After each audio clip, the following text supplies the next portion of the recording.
Hi, this is Nick from TILTA. Today we're going to be taking a look at the Nucleus Nano II.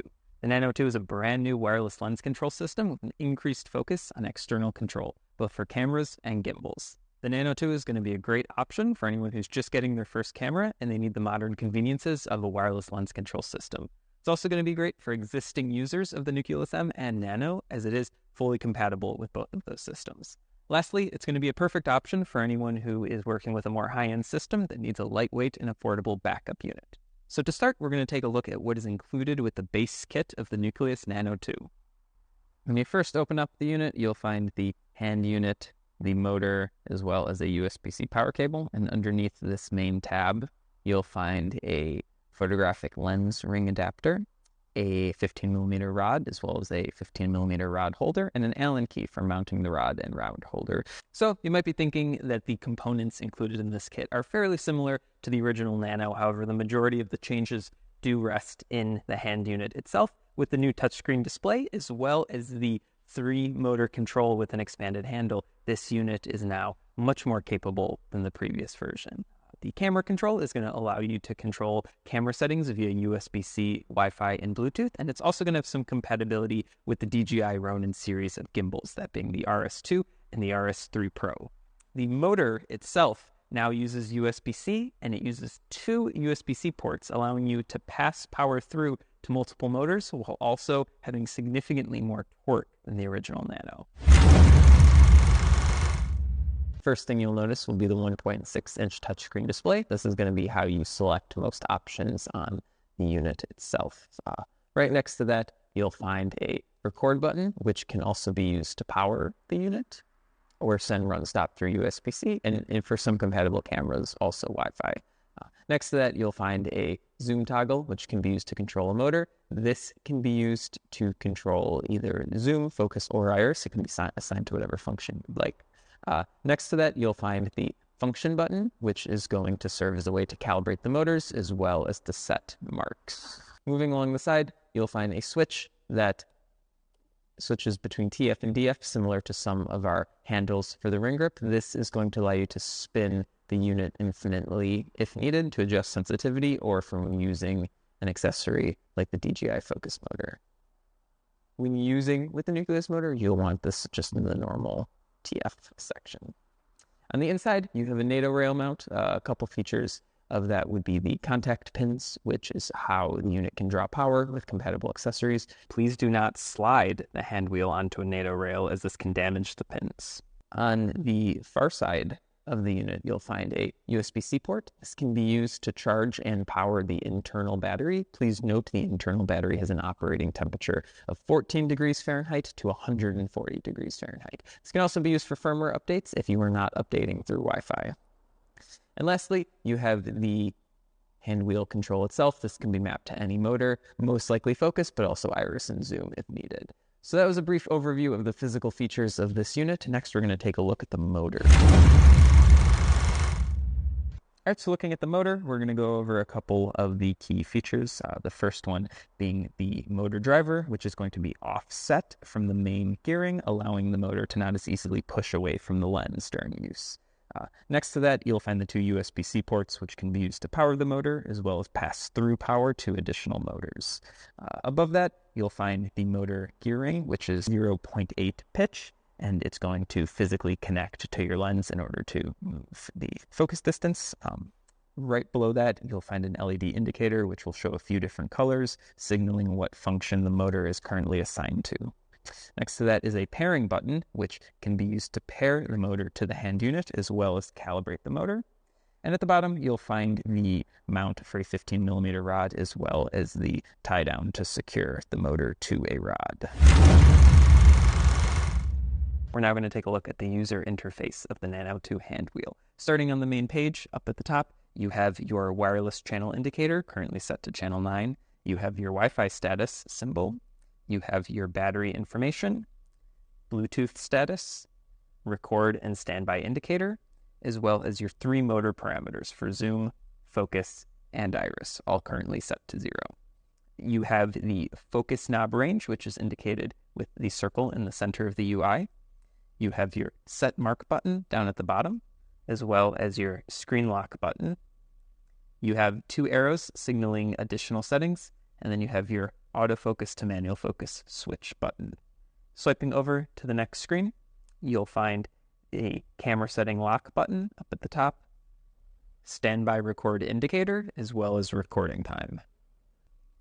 F-stop, shutter speed, ISO, white balance, and your resolution, data rate, and frames per second. And at the very bottom, you'll find your protocol information.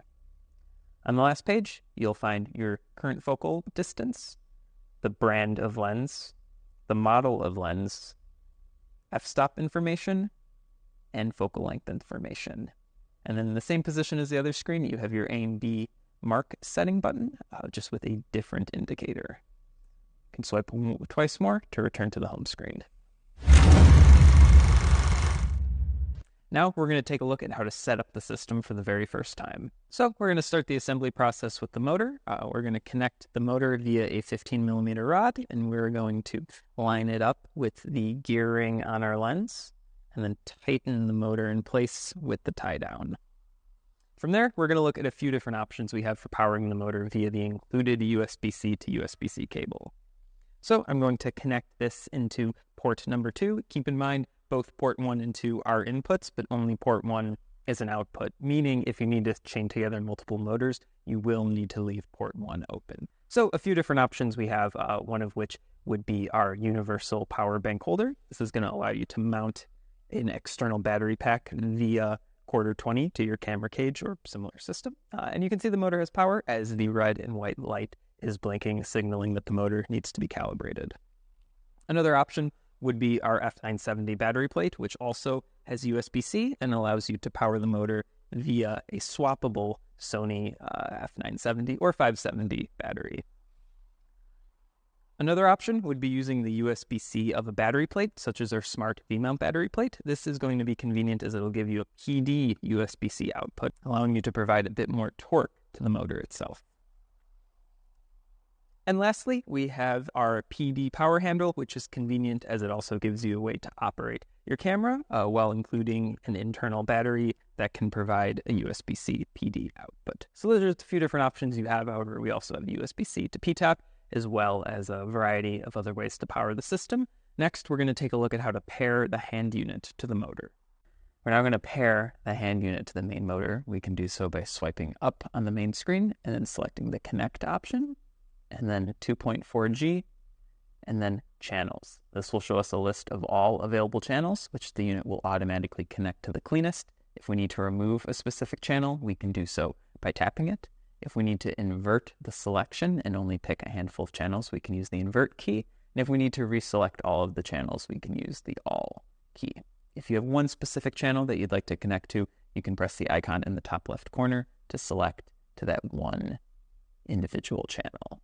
For this case, we'll use auto to find the cleanest channel and then press search. We can then double tap the pairing button on our motor and we'll see a few different options appear. All we need to do is press confirm for it to select the cleanest option. And we're now connected to the motor and ready to calibrate.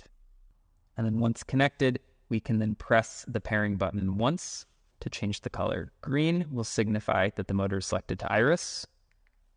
Blue will signify the motor is connected to zoom. Yellow will signify the motor is connected to other or unassigned. And purple will signify the motor is connected to focus.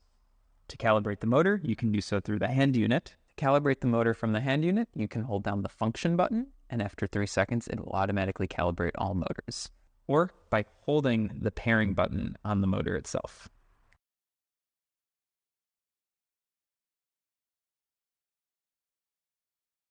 And then once assigning and calibrating your motor, it should be ready to control.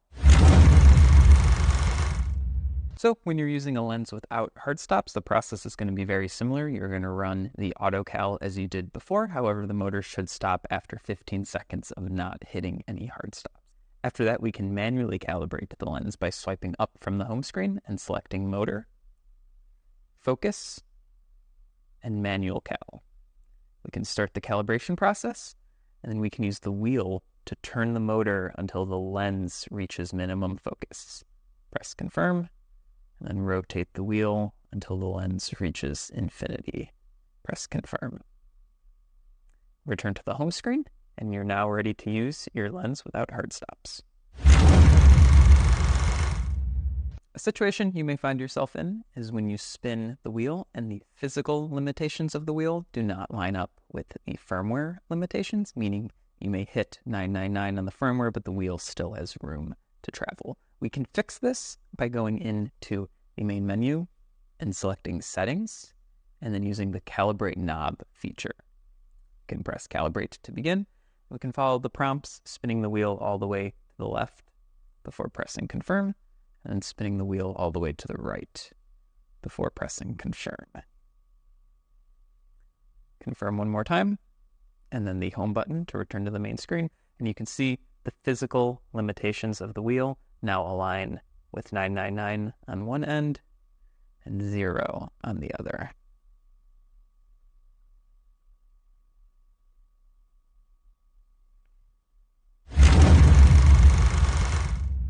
All right, we're now going to take a look at how to set marks on the Nano II hand unit. This is useful when you're trying to mark a subject at a specific focal distance. You can do so by single pressing the function button. And you'll notice the mark appears on the UI, and then you'll get some haptic feedback when you reach that point. To delete these, you can double tap the function button. And you also have the option of setting a mark with the A and B button on the UI. Very similarly, single tap to set, and then double tap to delete. If you need to set a specific range for the focus motor to reach but not to exceed, you can hold the A and B button and then rotate to select a range, single tapping to lock that range into place. This is useful if you have a quick focus throw or if you have a move where you do not want the focus motor to exceed a certain distance. This can then be deleted by holding the A and B button on the UI. On the lens profile screen, you have the same options in terms of single pressing the function key to set marks, and then double tapping to delete. And then you also have the A and B button on the UI. It does appear a little bit different on this screen. However, it serves the same function in terms of setting marks. Double tap to delete, and then hold to set an A and B range. Single tap to confirm. You've now limited the range that the unit can go.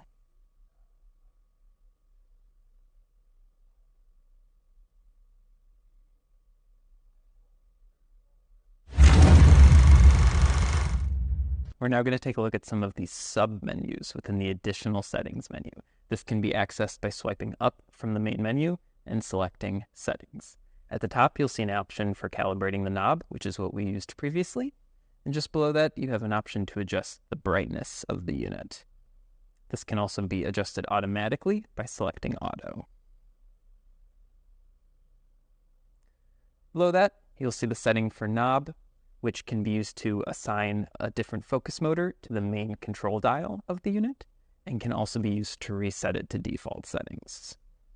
And under that, you'll see the same option for the zoom rocker, allowing you to control the zoom, focus, or iris motor from the rocker on the unit itself.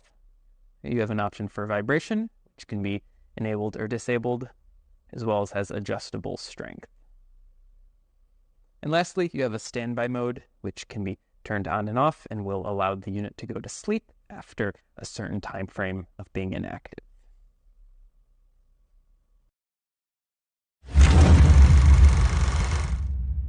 The next submenu we'll take a look at is System, where you have the option to see information regarding the unit, such as the firmware and runtime.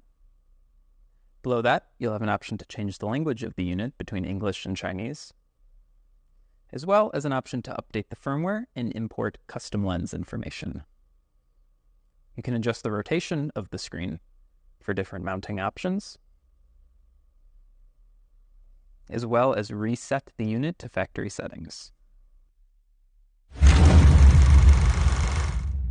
The next menu we're going to take a look at is the motor menu, which will have some options in relation to the motors. We'll select focus as an example, and you can see you have the option to automatically calibrate the motor, as well as to manually calibrate the motor if using a photo lens. You can adjust the torque of the motor, as well as have a reminder of what color and motor number the motor is currently assigned to. You can adjust the direction that the motor spins, as well as the sensitivity, which is how responsive the motor is going to be. We recommend keeping this higher. And you have the same options for the iris, zoom, and the other motor. The last submenu we're going to take a look at is the Connect menu, which will find the 2.4G option that we use to connect the hand wheel to our motor. Below that, you'll also see an option for power, which is going to allow you to adjust the transmission power of the hand unit. This is useful when the hand unit is mounted physically farther away from the motor. Below that, you'll find Bluetooth, which you can use to connect the unit to your camera system, and it functions very similarly to the Bluetooth in your phone. You also have the option to connect to Wi-Fi, which again functions similarly to a cell phone or computer, allowing you to connect to the internet for firmware updates. And below that, you'll find an option for connecting various camera systems to the unit. That was an overview of the features and functionalities of the Nucleus Nano II. Thank you very much for watching. Remember to follow us on our social media platforms, as well as tag us in any photos or videos that you take while using the system.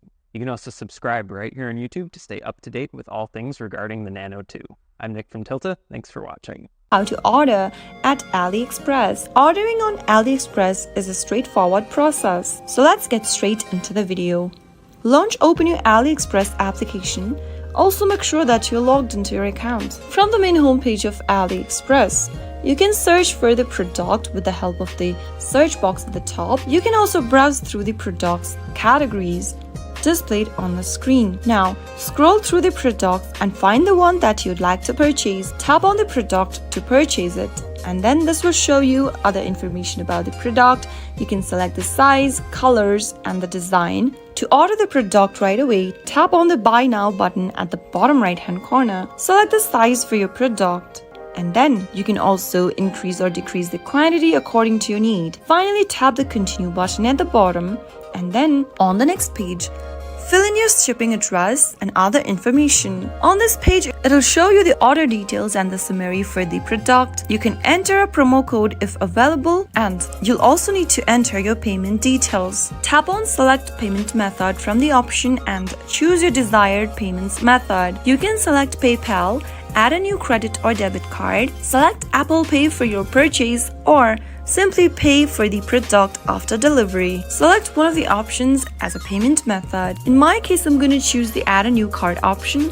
Go ahead and pick one of the options. You can then scan your card with the help of the scanner button, or manually enter your card number in the text box. Enter your card details, your name, your card's expiry date, and the CVV code for the card. If you want to save this card detail, you can toggle on the button where it says Save Card Details, and finally tap on Save and Confirm at the bottom. After you do that, you'll be able to place order and finalize your product. After successfully placing your order, you'll receive an order confirmation with a tracking number. You can use the number to track the status of your shipment, depending upon the shipping method and your location.